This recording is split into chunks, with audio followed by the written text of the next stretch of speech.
வாடா. சாரி, கொஞ்சம் பிஸியாக இருந்தேன், அதான் கால் எடுக்கல.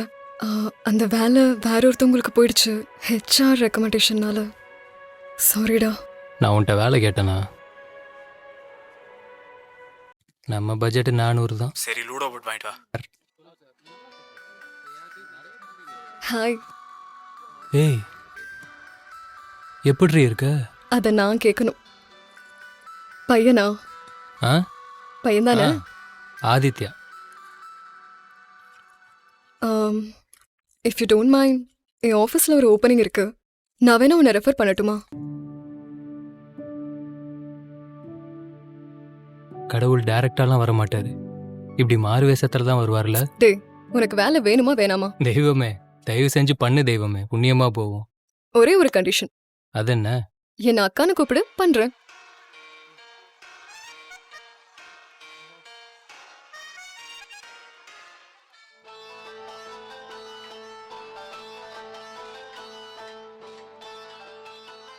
டியர் மணிகண்டன்.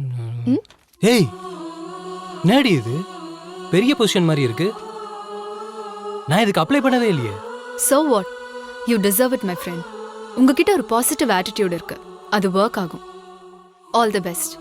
நெக்ஸ்ட் டைம் வரும்போது மீட் பண்ணலாம். I hope you don't disappoint me. பண்ண மாட்டீங்கன்னு நம்புறேன். ஹாய் மணிகண்டன். Hi sir. உட்காருங்க உட்காருங்க உட்காருங்க. Hello sir. காஃபி டீ ஏதாச்சும்? No sir, I am good. இந்த வேலைக்கு நாங்கள் வேற ஒருத்தரை ஹையர் பண்ணிட்டோம். சாரி, உங்களுக்கு இன்ஃபார்ம் பண்ணல. ஆல்ரெடி அவங்க சொல்லியிருப்பாங்கன்னு நினச்சேன். சார், கால் லெட்டர் என்கிட்ட இருக்குது, அது எப்படி இன்னொருத்தங்களுக்கு ஏதாவது தப்பாக டைப் ஆகிருக்க போகுது. இஃப் யூ டோன்ட் மைண்ட், ஏதாவது சொல்லி எனக்காக ரீசெக் பண்ண முடியுமா? ஆக்சுவலாக என்னோட சிஸ்டர் சஞ்சனா ரெஃபர் பண்ணி தான் இங்கே வந்தேன். அவங்கள கால் பண்ணி கேளுங்களேன், அவங்களே சொல்லுவாங்க. அவங்க தான் இந்த வேலையை அவங்க ஃப்ரெண்டுக்கு ரெஃபர் பண்ணாங்க. அவங்க ரெஃபர் பண்ணதுனால தான் இன்னொருத்தர் இந்த வேலையில் ஜாயின் பண்ணியிருக்காங்க. இல்லை, புரியல.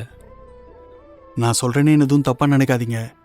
அவங்கள விட நீங்கள் அதிகமாக சம்பளம் வாங்குறது அவங்களுக்கு பிடிக்கலன்னு நினைக்கிறேன்.